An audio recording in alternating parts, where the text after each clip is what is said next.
here in our 11th year to celebrate the visionaries who have forged a path of excellence in education for students, teachers, and administrators in schools and colleges in New York City. They all share one thing in common: a passion for education to improve the lives of others.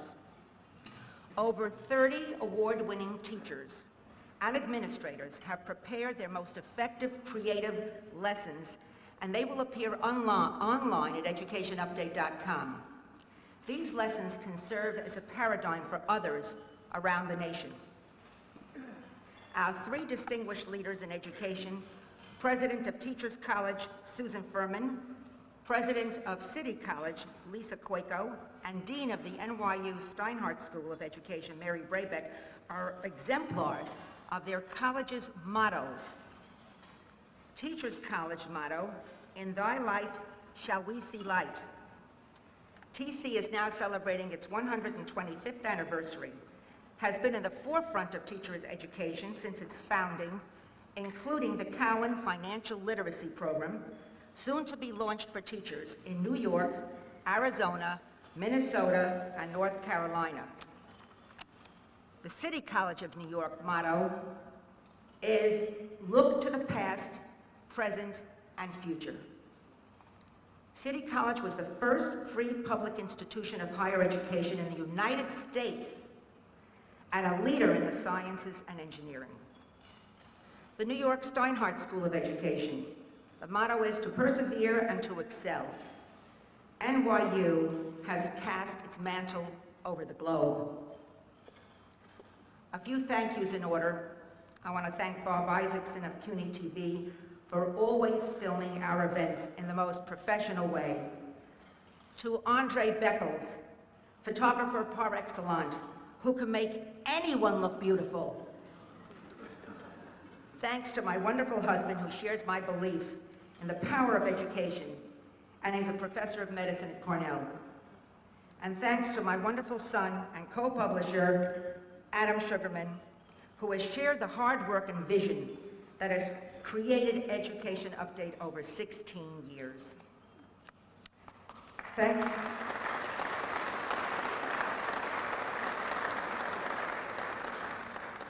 Thanks to my wonderful reporters. Can you guys come in from outside, please? They're standing guard like Cerberus at the tables out there. Can somebody tell them to come? Please all come in and just stand over here, because I'm so proud of you all. Thanks to my wonderful reporters and staff, whom I love to mentor and who make wonderful contributions to Education Update every day. Rachel Gellert, NYU grad and Fulbright scholar. Rachel, raise your hand so we know who you are. Mohammed Abrar, Phi Beta Kappa from City College and on the road to an MBA at Rutgers. Valentina Cordero, international reporter from Italy and accepted into the CUNY Graduate School of Journalism. Valentina. Lydia Liebman, Emerson College and Berkeley, musician and communications expert. Lydia. And finally, I want to thank Mr. and Mrs. Anderson, who are Erica Anderson's parents. She's our assistant editor, and I want to thank them for not only creating her, but for sharing her with us. She is a superb assistant editor from Landmark College, who is now transferring into Smith College.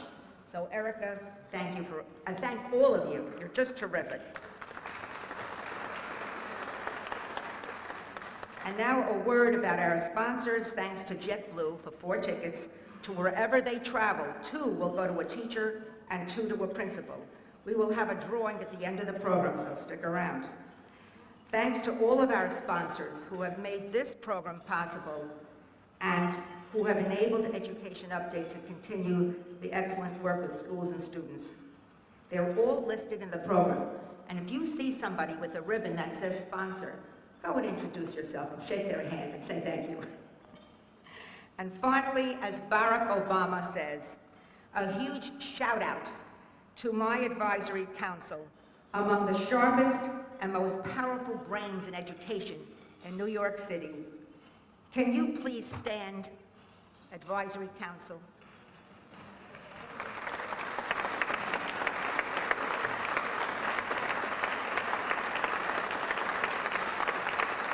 I could not have done this without you, and you are the ones who chose the Outstanding Educators of the Year. I now want to pass to our keynote speaker, Ernest Logan, who he's the president of the union, the Council of Supervisors and Administrators. He was a teacher, he was a principal, and finally a union president who's indefatigable in fighting for the rights and best interests of his members. Ernest Logan, President Logan.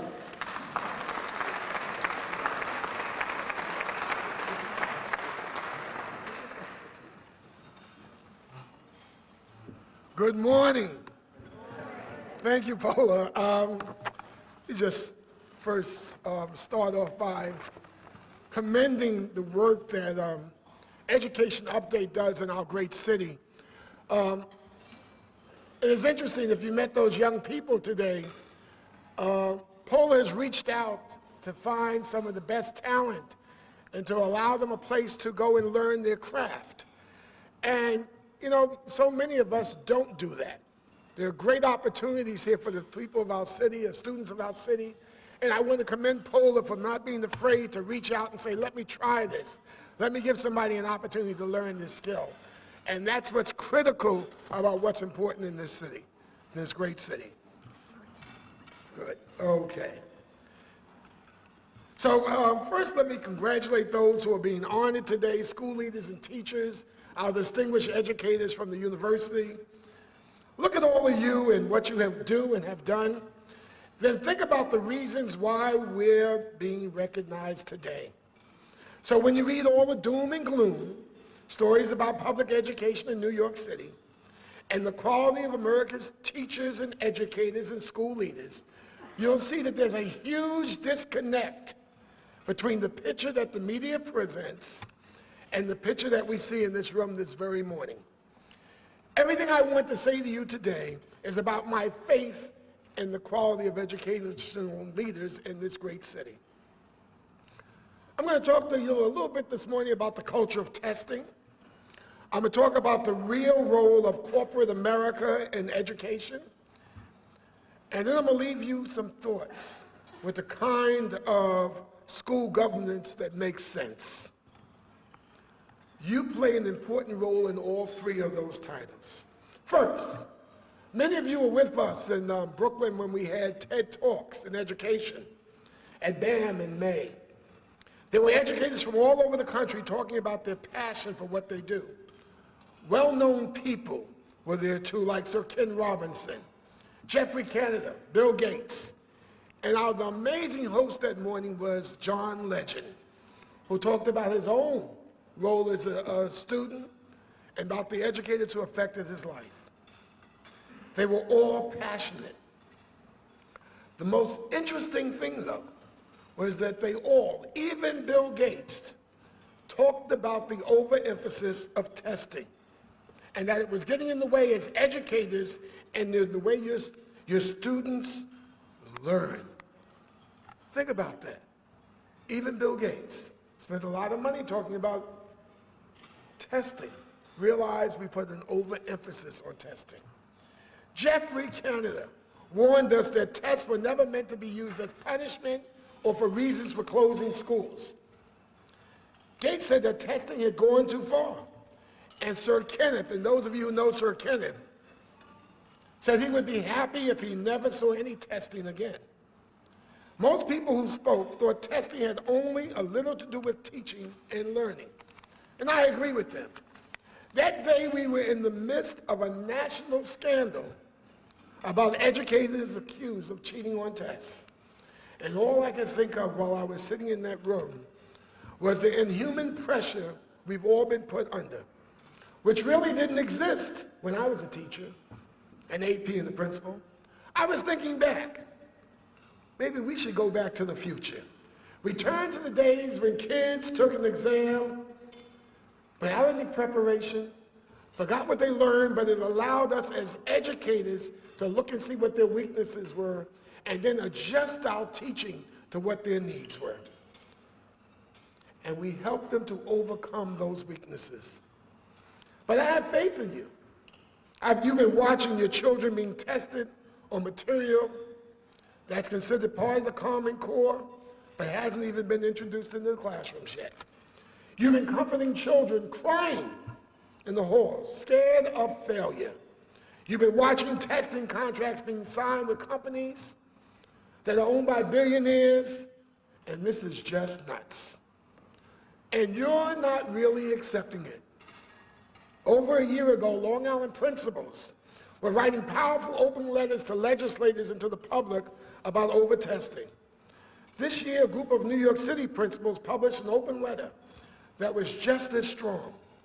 And New York City teachers, you know, our UFT, has never been shy about their disapproval of teaching to the test. This year, parents joined us publicly and said enough.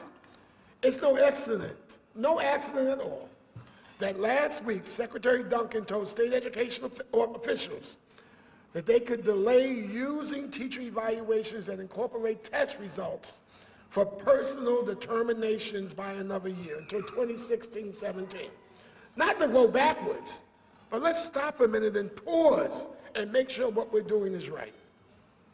The New York Times said postponement was in response to growing complaint from teachers, unions, school administrators, and parents, and that they were just being held accountable for results on tests before they had time to adjust to new curriculum standards. That means it was you folks who stopped that, because you spoke out. You are the ones who will ultimately show the education bureaucrats and the profiteers that standardized testing, the way it's being delivered now, isn't helping. As Jeffrey Canada said, you don't need the results in June when school is ending.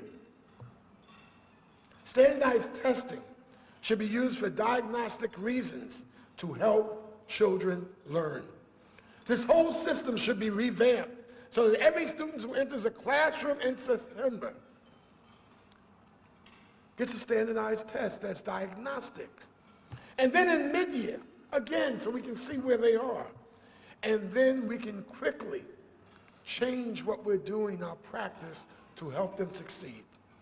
Not for punishing them or you, or closing your schools. I think you can see that reasonable rebellion is beginning to happen because of the common sense of people like you who care about children really learning and about their mental health and whether they're eating enough and sleeping enough and have a place to live. I'll add that we sometimes blame corporate America for turning our schools into commodities and our students and teachers into pawns in the game. There's some truth to that. But corporate America isn't one unified force for all the bad things. I see a lot of school leaders showing corporate America what they need to do for kids. A case in point is IBM. A couple of years ago, Stan Litow, formerly from the DOE, the old DOE that everybody talked was the worst place to be, Stan Litow went to IBM, and he was the vice president. And he invited me to a meeting and asked me to bring some principals and administrators who were devoted to STEM. IBM, CUNY, and the DOE had entered into a partnership to start a STEM middle school that would go all the way through grade 14 and end in an associate's degree. IBM would give those students first dibs at jobs. That school is P-Tech in Brooklyn. And the principal is Rashid Davis, one of the principals who was at an early meeting there. P-Tech is now a model for schools across the state and country. In fact, during the State of the Union address, the president gave him a shout out. That's what partnerships are all about. And there are a few more of them in this room. And you turn around town, you have the guts to go to IBM and you say, folks, we can do this. It is up to you as educators to go to corporate America and say, help me. Help me help my children. Tell me what you need in your industry. Help me design a school and the curriculum that helps me help you get students into the workforce. And I'm talking about a program called Pencil, who has been advocating for a long time about creating partnerships that don't focus on preparing students for a test, but for real careers in the real world, and bringing our leaders into the mix of corporate executives. So you are the ones that will lead the way to humanizing our schools again, so that a culture of learning that's stronger than the culture of testing. One way we're going to do this is through a humane form of school governance. Now, I'm a proponent of mayoral control. People look at me and say, who wants the mayor to be in charge? I do. Because I believe we can work better than a system of locally run school boards with a chancellor at the top. But I think a chancellor who reports to the mayor also needs to have authority to make sound educational decisions. That means that he or she has to be qualified to make those decisions. The chancellor has to be an educator. The mayor must choose an educator with a genuine education vision and the habit of walking through schools and recognizing true instruction. The chancellor would also run a more localized system that restores community school districts and the neighborhood superintendents who understand their communities. Let's bring the parents back into the mix. Let's bring somebody at the local geographic level who understands the community and the needs that that school community needs. We could combine the best of the new system with the best of the one that's on its way out the door. The mayor would recognize the value of the corporate world and engage our corporate citizens in programs that work for the business world and for our children's future careers. I'm not going to tell you who to vote for, but my members have made their decision and told me who they wanted the union to endorse. But I'm going to tell you that your vote will help you take the reins of real educational power. You can choose a mayor who has the guts to find an educational chancellor. Then the mayor will have time to focus on reducing poverty, improving housing, improving jobs, and keeping the middle class in New York City. The mayor might even have the smarts to find a chancellor from your own ranks sitting here. I'm honored to be with you here today. I not only congratulate you, but I thank you for the honor of allowing me to share this day with you. Thank you, Paula.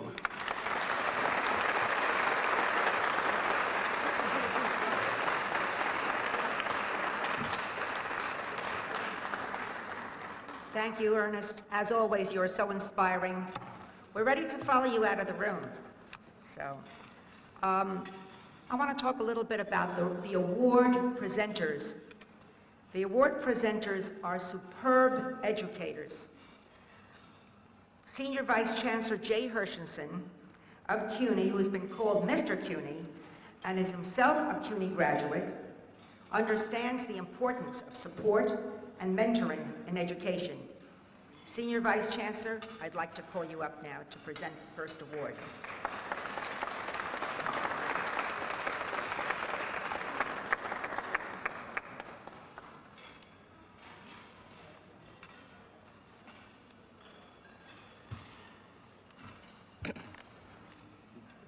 I think I'm getting very senior. Good morning. Let's begin by thanking Paula for the extraordinary work that she does in promoting our greatest asset, the education of our children. Thank you, Paula Rosen.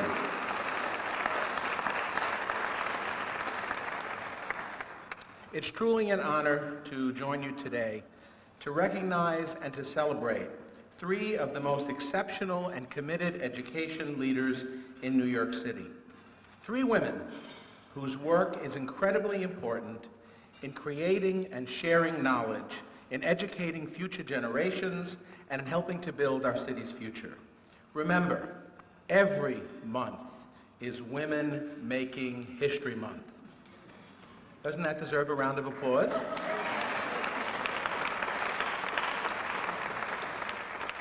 President Lisa S. Koiko. President Lisa as she is known on campus by everyone, students, faculty, staff, and alumni, has led CCNY for 3 years. But she has been of CUNY, by CUNY, and for CUNY for much longer than that.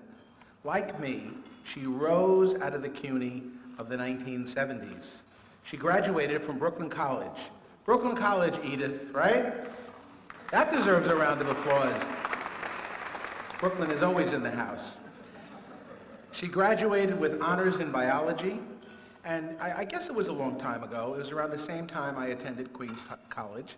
I'm told that she graduated when she was only 11. I was only 10 at the time. Both of us were in, it was called the Early College Now program. You know, getting older is a function of mind over matter. If you don't mind, it doesn't matter. And because of our histories as New Yorkers and as graduates of CUNY colleges, President Koiko and I share a very deep appreciation for the importance of the City University of New York in the lives of New Yorkers, both then and now. CUNY is a critical knowledge center, an economic engine, the key to success to the American dream for so many generations of New Yorkers, many of them immigrants or the children of immigrants. Lisa Koiko, the first CUNY alumna to lead City College, sustains and represents that legacy. I remember when she first walked into the room of the City College Presidential Search Committee, everyone saw a prominent, highly accomplished scientist, a sensational administrator, and they saw a sturdy daughter of the CUNY system. Where did she go from Brooklyn College? She earned her doctorate in microbiology and immunology from the Cornell University Graduate School of Medical Sciences, now Weill Cornell Medical College. She conducted her postdoctoral research at Memorial Sloan Kettering Cancer Center. She's been Dean of the College of Human Ecology at Cornell University. She directed the Tri-Institutional Research Program, a $160 million research consortium of Cornell, Sloan Kettering, and Rockefeller University. She then served as Provost, Executive Vice President for Academic Affairs, and Professor of Surgery at Temple University. She's a widely published expert in skin cell biology, wound healing, and burns. She held appointments as a Professor of Nutritional Sciences, Fiber Science, and Apparel Design, Professor of Microbiology and Surgery, Public Health, and Dermatology. Shortly after she came on board, she went to see Andrew Grove, the co-founder of Intel, who gave City College $27 million in 2006 for what is now the Andrew Grove School of Engineering. She told him she really looked forward to his continuing involvement. She kind of got to know him. They began to talk some more. And he said to her, "How much do I owe on my pledge?" Because as we all know in this room, many times when you receive a donation of $27 million, it's over a long, long period of time. And she said to him, "About 20 million. Andy Grove said, "Don't worry, I'll send you the rest." And shortly after, $18.5 million showed up at City College from Andy Grove. President Koiko worked with General Colin Powell to raise over $30 million for the new Colin L. Powell School for Civic and Global Leadership at CCNY. And last year, she received a $10 million pledge from City College alumnus Martin Cohen, who I had the pleasure of being with at the recent City College graduation, where Chancellor Goldstein was the keynote speaker. And that'll be the first endowed deanship in CCNY history, the Martin and Michelle Cohen Dean of Science. And tonight, President Koiko will propose to the CUNY Board of Trustees that the new science facilities at CCNY, and they are nothing short of spectacular, that those facilities be named the Matthew Goldstein Science Complex.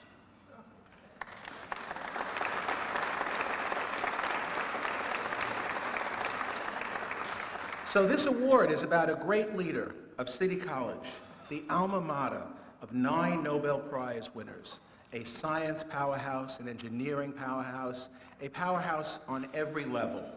And we are just so fortunate to have such an extraordinary leader as the president of the City College of New York and the winner of the Education Update Distinguished Leader in Education for 2013, Dr. Lisa S. Koiko.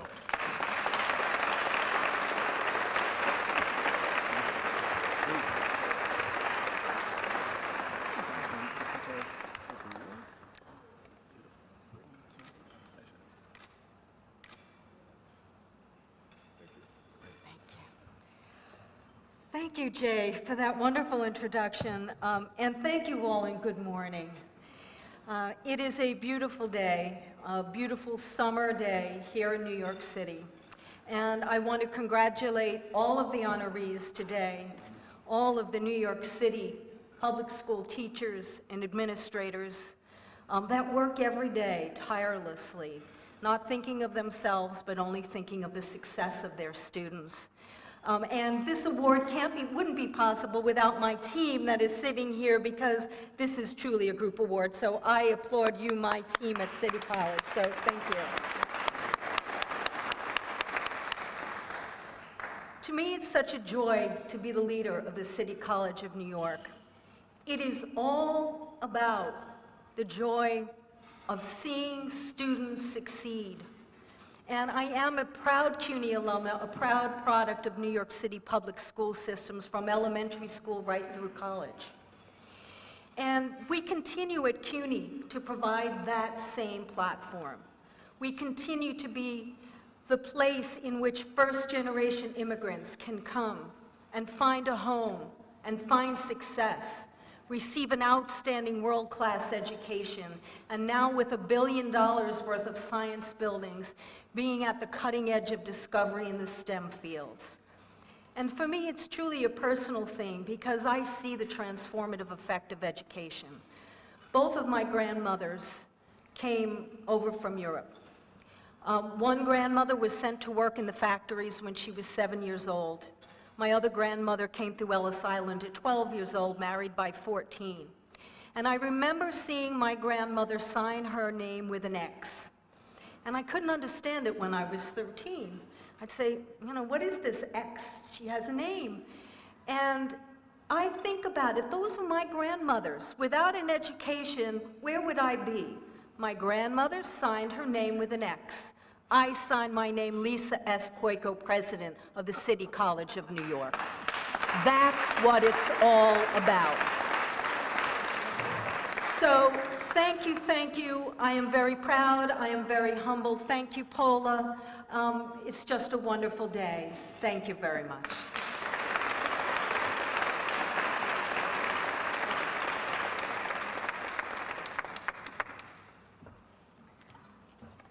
I'd now like to call upon our next award presenter, President Jennifer Rabb of Hunter College, who has accomplished miracles in a short time. Collaboration between Sloan Kettering clinicians and scientists and Hunter's researchers and health science professionals, including the Hunter College's School of Nursing and a new School of Public Health located in Harlem. And the list goes on, including a brand new library that is state-of-the-art, unbelievable. Anyway, President Jennifer Rabb will be presenting an award to another president, President Susan Furman of Teachers College.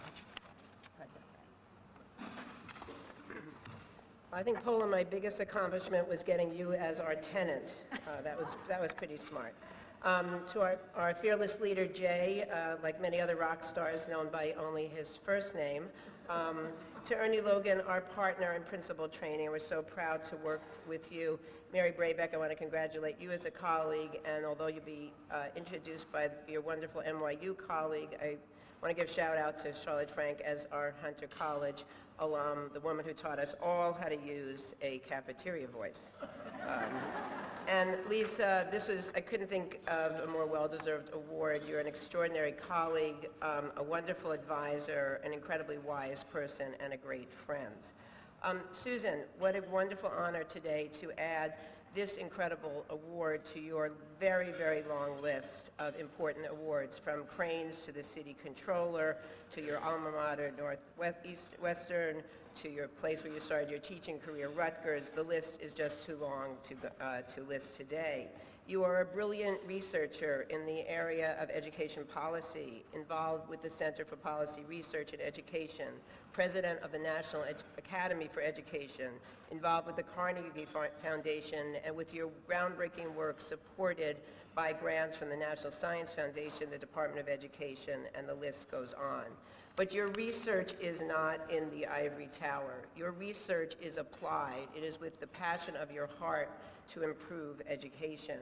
And it is that vision that marked your extraordinary 7-year tenure at the University of Pennsylvania's Education School. When we look at what the University of Pennsylvania was able to do in the Philadelphia community in education, we trace it back to your brilliance, to your research, to your fortitude, and your commitment to make the lives of the people better through education.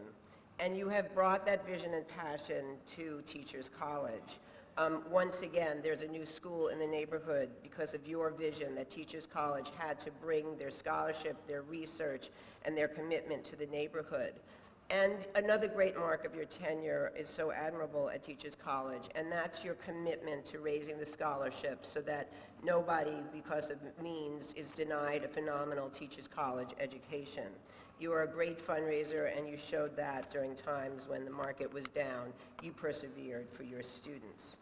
But I want to focus on two particularly special points about Susan. And that is really truly as a leader in education for the rights, the importance, and the value of our teachers and of our education schools. At a time where teacher bashing and the denigrating of education schools is beginning to pass for educational reform, Susan stands out to say, our education schools are of great value. Our teachers are the key to the classroom, they are the key to learning, they are the key to influencing each child, and they deserve a stellar education. They deserve pedagogical training, they deserve content training, and they deserve really deep and important and innovative clinical experiences. And Susan, you have stood up to the press, to the naysayers, to the people who say that education schools are part of the problem. You have shown that they are truly part of the solution by getting it right and by doing an extraordinary job at Teachers College. So it was no surprise when Teachers College was ranked by U.S. News & World Report #6 in education schools in the country and #2 in training our elementary school teachers. But it's not just these numbers that counts, it's your passion and your commitment that education is the way to civil rights in this country. It's the way to make a difference. And I would like to trace that back to an experience that we share. Susan and I were both really transformed as young girls as scholars and thinkers at Hunter College High School. So I hope, Susan, that the Distinguished Alum from our high school is one of your proudest awards. This was a time in which women were between that time of would you have a career, would you focus on your family? And Hunter College High School said to the Susans of the world, you should get an education, you should value this education, you're not going to learn to drive, you're not going to learn to type, and I don't know about you, but I can't do either very well. But you're going to be an educated woman, and you're going to give back because of the society giving you this incredible free education. You are going to give back, and you are going to become a leader. And that's what you did, Susan. And you showed, though, that women can do it all. You have a wonderful family to whom you're greatly devoted, but you have made a great difference in this society. There is an expression from back then that goes, you could always tell a Hunter girl, but you can't tell her much. And I think perhaps, Susan, that may be true of you, but in all the ways that shows that you're a great, independent, spunky thinker, you're a true leader, you don't take no for an answer, and it is a great honor today to present you with this award from Education Update. Susan Fernie.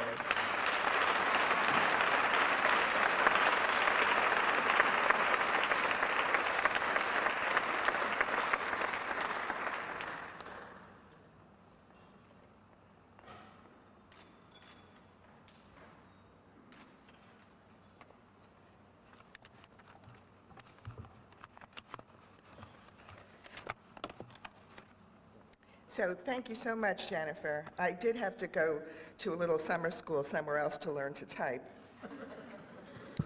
So, and I want to say, when you get an introduction like that you sort of, are absolutely blown away by, it reminds me, I once shared a panel with Governor Hunt of North Carolina, and he had such an introduction, and he stood up and he said, "I wish my wife and mother were here.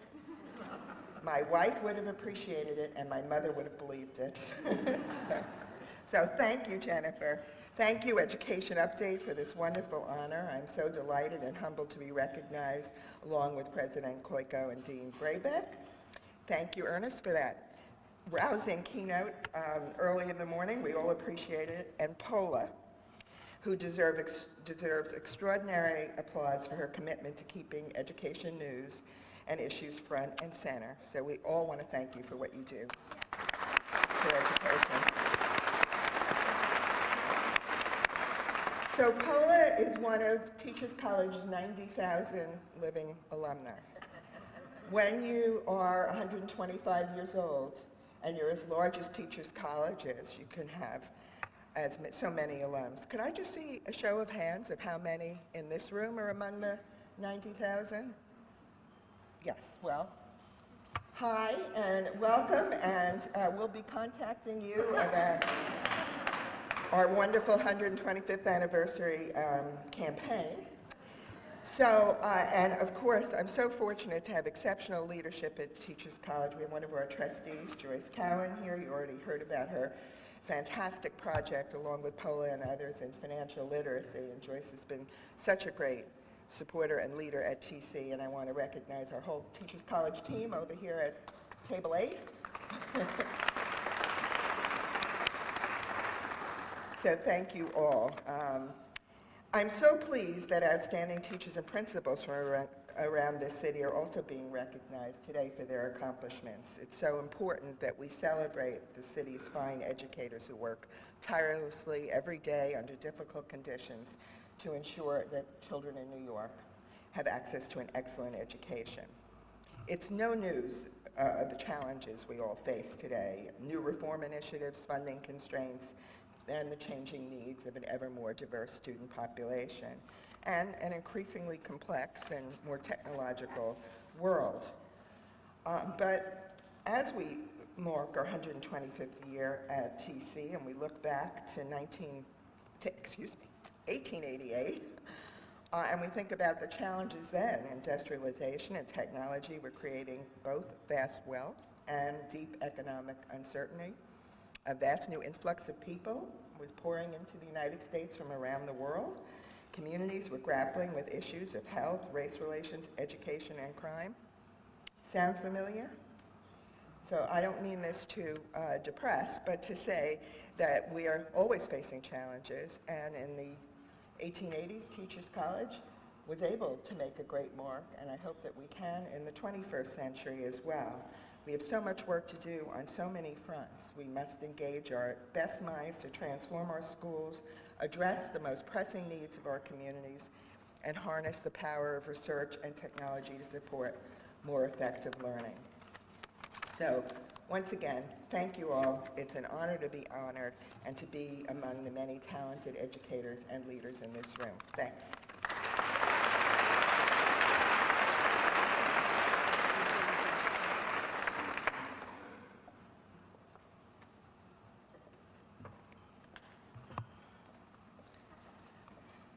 I can't help but notice that the three distinguished leaders in education today are women. It doesn't mean anything, I just want to point it out. And another very interesting thing, that these three colleges all have public high schools that are attached to them. That was never the case years ago, certainly not when I was a college student, and I think that's terrific. I want to call upon Dr. Charlotte Frank, a leader at McGraw-Hill Education. She is tied to City College, to NYU, and Hunter College, having contributed science and study facilities to all three.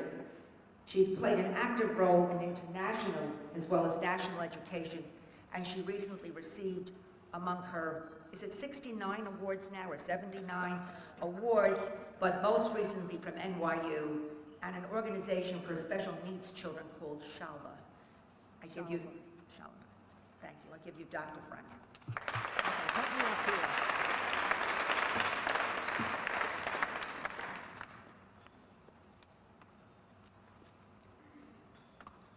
And as Dr. Rob said, I will give you my cafeteria voice.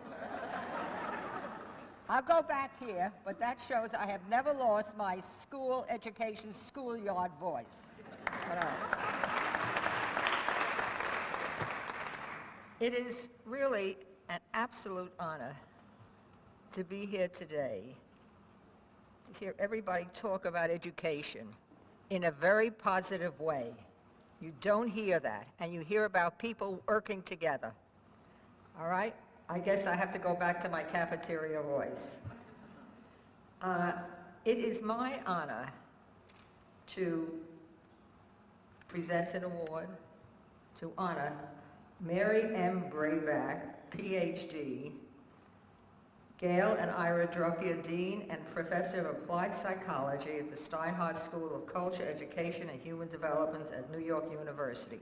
All those words means that she's a very special person, and she's got a lot to do. In fact, when I first got my own personal information about Mary Brayback. Mary at this moment doesn't even know this. But in 2003, I also do the development, the implementation of the Harold McGraw Prizes in Education. And in 2003, we get all kinds of nominees. And one of them is, doesn't even know that, Mary Brayback, who is the Dean of the Lynch School of Education at Boston College, was being nominated. I didn't know who she was, but it's among the 80 candidates. Somehow she was not selected. Then I find out she's over at NYU, my place, and I got to know her. So, not knowing anything about Boston College and the Lynch School in Boston, I got to learn so much about her. She has all kinds of awards. I mean, I can tell you, I downloaded about these many pages about the awards and the work that she has done. She is serving on the Council for the Accreditation of Educated Preparations Commission on Standards and Performance Reporting. Those are the fancy words, letters CAPE for the former NCATE. And she is chair of its Quality and Selectivity Working Group. This is important in the whole issue of higher education. She has served on a number of boards and organizations, all kinds of names. Wonderful. She has published over 100 papers, books, and chapters, and her research interests include intellectual and ethical development, evidence-based teacher education, values and conception of the moral self. Just listen to the three kinds of things that, she really started as a psychologist, a human person. Her most recent edited works are Practicing Feminist Ethics in Psychology and Meeting at the Hyphen, Schools, Universities, Professions in Collaboration for Student Achievement and Well-Being. And the one thing that we know, everybody in this room, is that schools have to be working with the universities and the professions. Nothing can happen alone. They all have to work networking, and they have to work collaboratively, and the linchpin for those very often is the Dean of the School of Education, and Mary Brayback is that. On a very personal note, I have always been very proud of how international she is and how busy she is. If you look at her credits, she has spoken in Canada, not far, Mexico, Paraguay, and Abu Dhabi, among many places, in addition to NYU right here in New York City. She is an international reference, and she also has, I won't even talk about it, I will talk about it. She has a wonderful taste for good food. She and her husband we get together periodically at a great Irish pub in my neighborhood. And the next thing I know is they go there when I'm not even there. So just think about all the qualities this lady has that's multi-interested, multi-ethnic. Mary Brayback is a warm, caring, people person who is admired as much for who she is, for what she has done in her own profession. It is really my honor to say, Dr. Mary Brayback, come on up and get your award.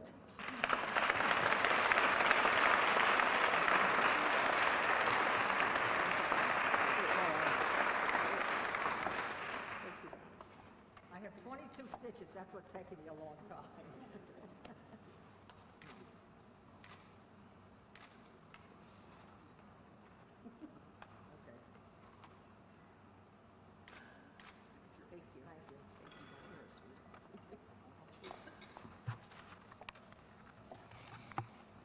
Thank you, Charlotte. Thank you for being Charlotte Frank. I think we 90% of the people in this room know that we all work for Charlotte Frank. And it is a great honor to be honored today in the midst of all of these other wonderful honorees so deserving, and it's a real pleasure and a very humbling honor. I want to also acknowledge all of my fellow deans here today. I'm so glad that you can do something that is a joyous occasion, because I understand so many of your moments of the day are not as joyous as this morning. And I want to thank my Dean's Council that supports me so well and so steadfastly, including the president of my Dean's Council, Van Sable, who has joined us today. You can't be a leader in higher education alone anymore. You need your fellow deans, you need your supporters. I've been in higher education for 30 years, and 20 years of that time I've been in academic administration and been responsible for teacher education programs. And I have to say, I think that this moment that Ernest Logan so well characterized, and so many have referred to, is a moment that I would characterize as a perilous opportunity. And I think Ernest has detailed, and Susan also, the peril here in this moment for our country and for our public education system. But it is also an opportunity, and that opportunity is seen in the membership in this room and all of the lives that are touched by the people in this room, all of the aspects of our education system who are represented here. There is no silver bullet for a complicated issue like improving K-12 public education. There's no silver bullet for that. But we come as close as we possibly can to a silver bullet when we say education is the right goal. Education, improving education is the right goal. And I think to keep striving for that goal, to keep striving for a better education system for our country, requires hope. And that's why gatherings like this are so important, because you can look around and you can see that the sky is being held up by millions of people. And that hope, I think, is characterized best in one of my favorite verses from Emily Dickinson. Hope is the thing with feathers that perches in the soul, and he sings the tune without the words and never stops at all. I think hope is what this world needs in order to do the work that will enhance our K-12 education. And it is hard to keep hope alive. It is not easy to do that. Lily Tomlin, the great comedian, says, and she wasn't talking about education, but she could have been, when she said, I get more and more cynical each year, but I just can't keep up. We have to get beyond the cynicism and hold on to the hope to enhance our K-12 system. And it is for that reason that I am so honored and so grateful to receive an award from Education Update, because Paula Rosen stands as a bulwark against cynicism in higher education. She brings the good news stories forward through her reporters, through her own work, and through her life. So thank you, Paula. I think you are a source of hope for our education system.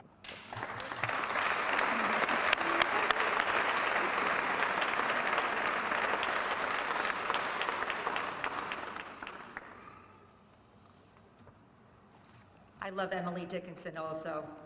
And I don't have feathers, Mary, but thank you for the compliment. And I just want to say that besides hope, I think gatherings like this serve as a source of inspiration to all of us. We are inspired and learn from each other. I'd now like to present certificates. I'm going to call upon some of our sponsors to present certificates to our outstanding teachers and administrators of the year. We're starting with this. Thank you, Adam. Our first sponsor, Con Edison, would Susan McMillan please come forward? And I want to call upon the following teachers to come to the front: Shannon Curran, Aurelia Curtis, Dr. Robin Finnan-Jones, would you please come up? And also Barbara Hanson, Abidemi Hope, and Heather Layton. Would you come up and stand on the side over here, please?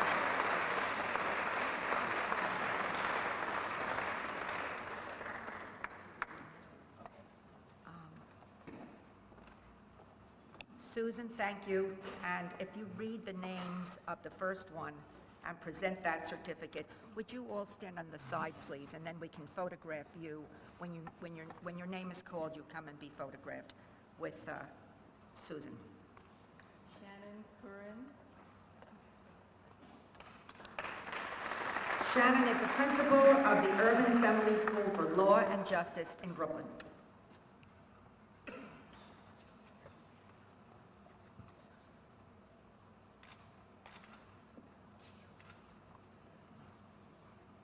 Okay, and the next one is Aurelia Curtis. Aurelia Curtis is a principal from Curtis High School in Staten Island.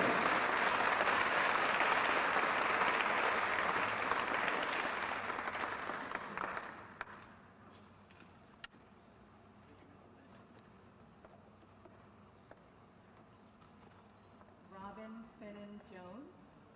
Dr. Robert Finnan-Jones is a deputy network leader, Children First Network in Brooklyn.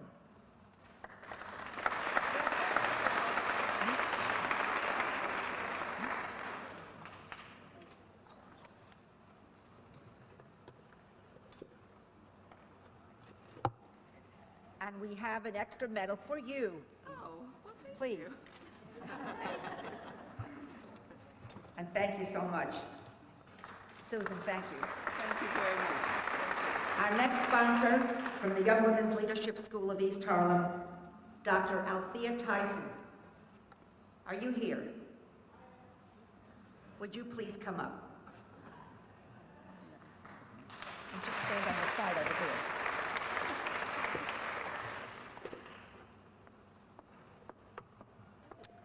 Adam's going to give you the next certificate. Hi, how are you?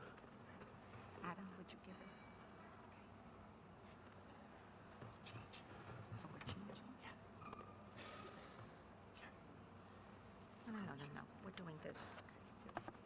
The next one down there. Okay, first person, Dr. Tyson, who I've come to know well. We did a journalism project in the Young Women's Leadership School. First name there is Barbara Hanson. Barbara is the principal of PS 10 in the Bronx. And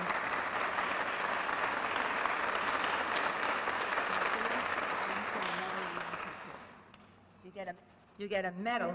Why should only the Olympic stars in sports get medals? We deserve medals too in education.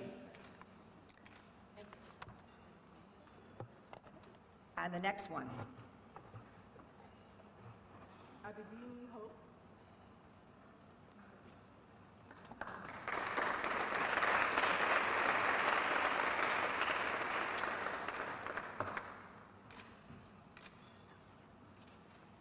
And the medal to Abidemi Hope is an assistant principal at Purvis Beth Behan Public School 11 in Brooklyn. And the next one.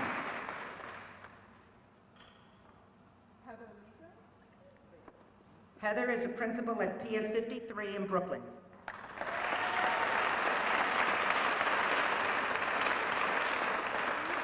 You see, we have a good Brooklyn contingent here today. Thank you very much. And thank you, Dr. Tyson. Thank you. I'd like to call President Koiko to come up and present the next 3 certificates.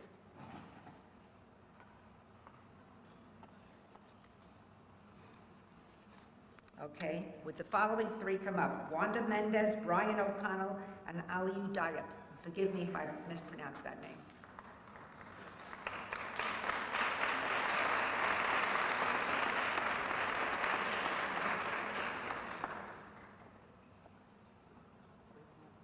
The first person is Wanda Mendez. May I? Yes, thank you. Wanda Mendez is Assistant Principal of PS 155 in Manhattan.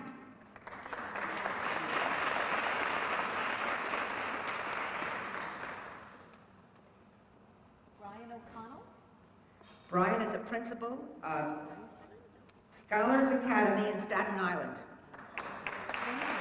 Oh, you gotta come down right there.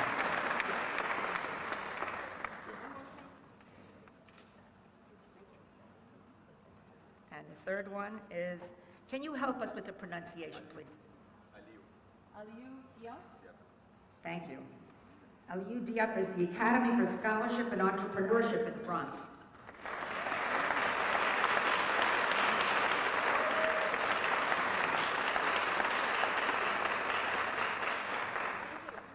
President Koiko, thank you very much. And I'd like to call up now President Ernest Logan and the following people: Dr. Elaine Ruiz Lopez, Susan Smith, and Marcia Steinberg.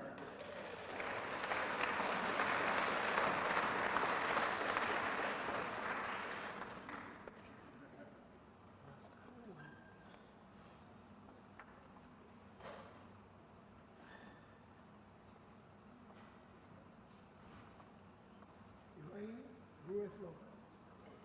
Dr. Lopez is the CEO and founder of International Leadership Charter High School in the Bronx.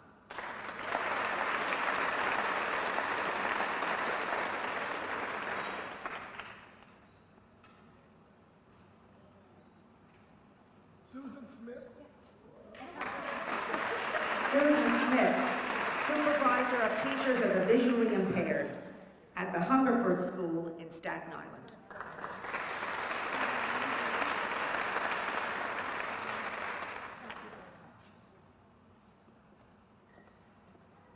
Marcia Stein. Marcia Steinberg is the Assistant Principal of PS 169, the Robert Kennedy School in Manhattan, a school for emotionally special needs children. And we did a journalism project there. Fabulous place.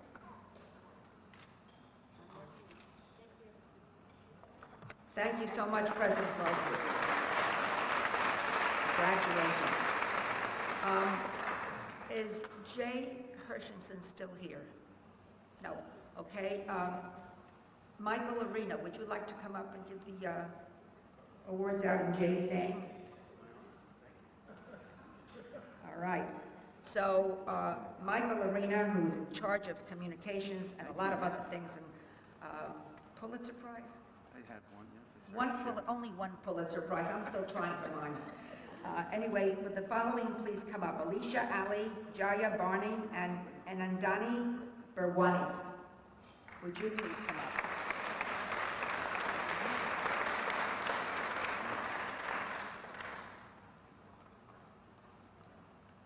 Our first honoree is Alicia Ali, the Unity Center for Urban Technologies in Manhattan.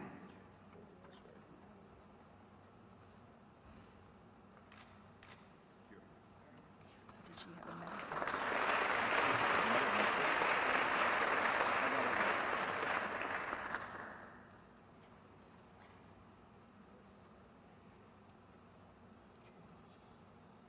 Jaya? Yes. Oh, she's not here, okay. All right, next. Anandani Barwani. Congratulations. Anandani Barwani is the Rosa Parks School in Queens. Thank you so much, Michael, thank you.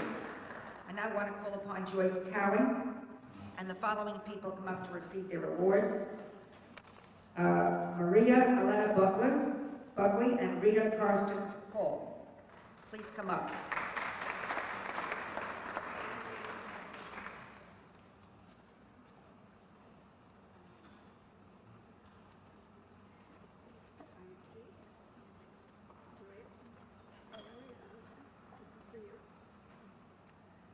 Maria Elena Buckley is from Public School 11 in Staten Island.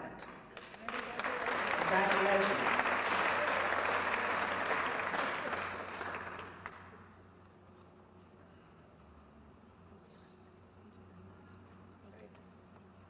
Maria Elena Buckley, Public School 11. I'm sorry, Rita Carson School, the Audubon School in Manhattan.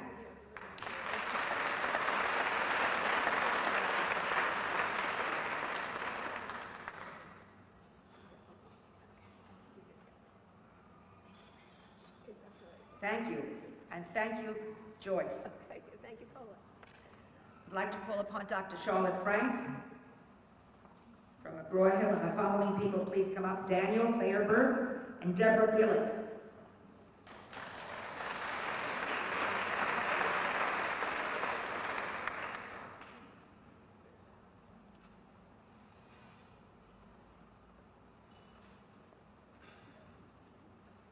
Daniel Fairberg. Rachel Carson High School in Brooklyn. Wonderful.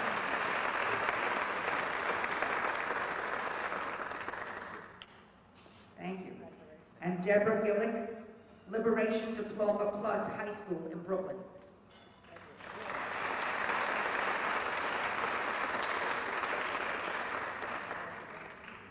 Wonderful. Thank you, Dr. Frank. I want to call upon the following people to come up: Nancy Gonzalez and Kayla Hamilton.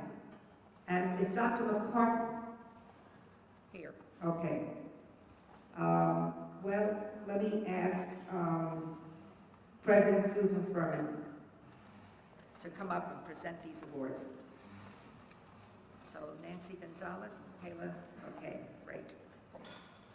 Nancy Gonzalez is from the John Bernstein PS 137 School in Manhattan.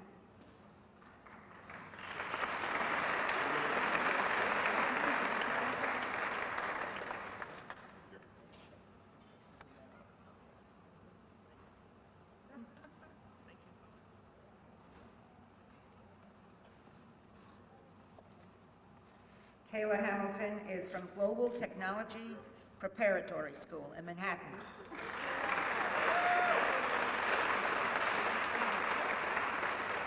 Thank you, Dr. Furman.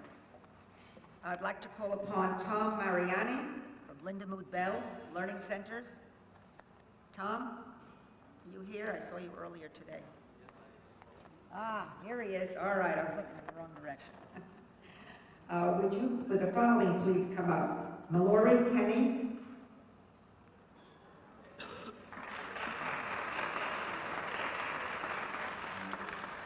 And Stephen Jackson. And Claire Villard, please come up to the front.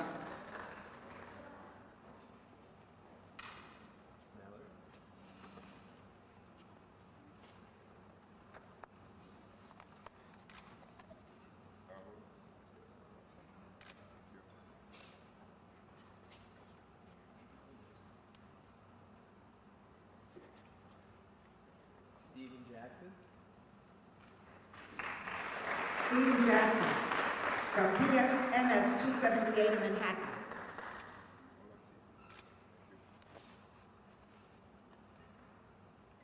Claire Villard, Robert.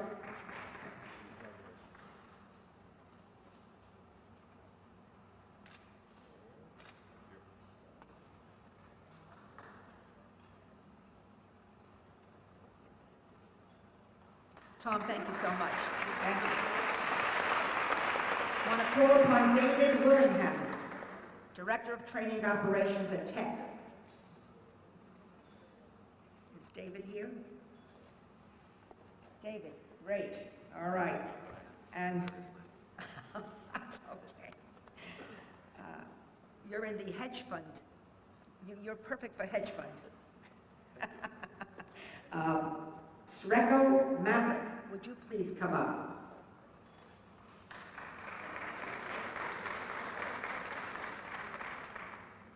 Congratulations. And Mr. Maverick is from the Theodore Roosevelt Educational Campus in the Bronx. Charlotte and I know it well.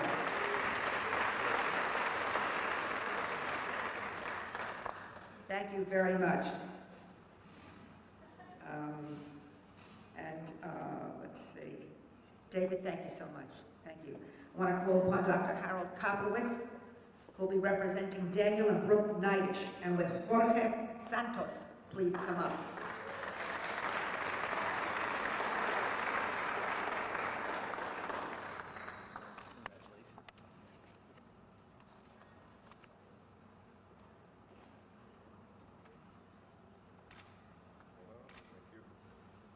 Thank you, Dr. Koplowitz. Oh, I want to call upon Van Sable. And he will be presenting an award to Elizabeth Sullivan. So will Elizabeth please come up? And Van, you're one of two who's made the trip in from Washington today. Belle O'Brien, member of the Board of Trustees also at Landmark College, is here. Okay, and Elizabeth is from the PS 550 in Queens, PS 50.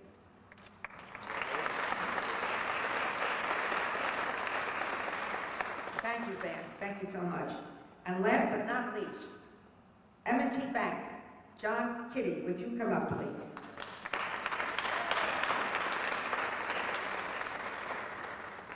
And John, you'll be giving an award to Kristen Tecky.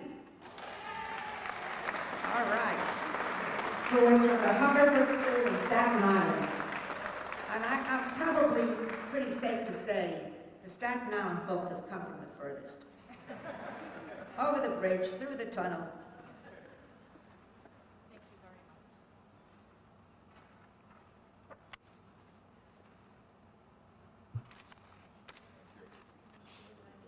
Thank you very much.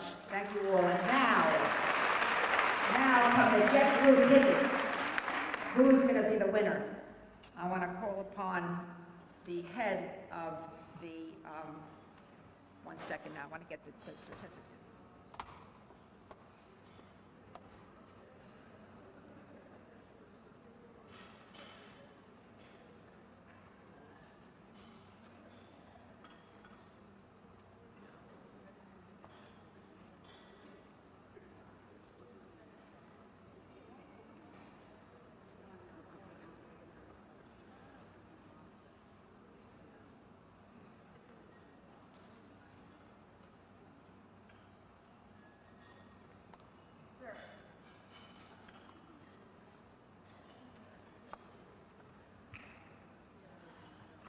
Ron Stewart, who is the head of York Prep here in New York City, a very, very well-known school, will be doing the drawing for our JetBlue tickets. And we've got envelopes for you that are right here.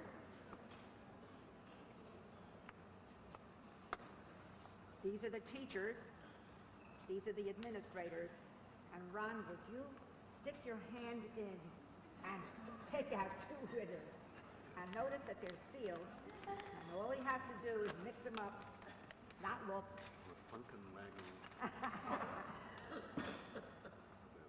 All right, I'm going to read it. Amandani Bhawani.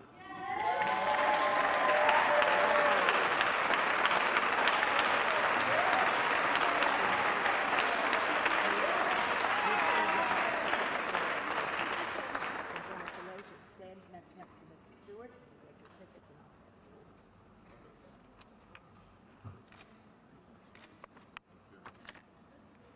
Terrific. No, you hold on to that and don't lose it. And now we're going to do the other group, the teachers. Hold on here. The teachers or the administrators? We did the teachers. Did we just do the teachers? Are you a teacher? You're a teacher. Okay. No, she's an administrator, you're right. You just opened this. Yeah, I just opened this. This is the right one. This Okay. is the right one. This is the teacher. This is, you're right, she's an administrator. That's right. Okey-doke. Nancy Gonzalez. Congratulations, Nancy.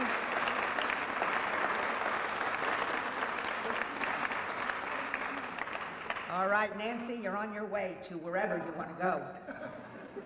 Wherever JetBlue flies.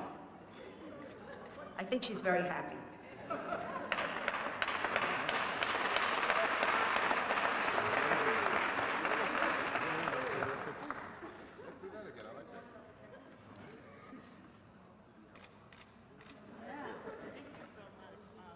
I want to thank you all for coming. And I just want to tell you it is 10:30. You still have time to go back to work. Want to. But thank you all for a wonderful, wonderful event.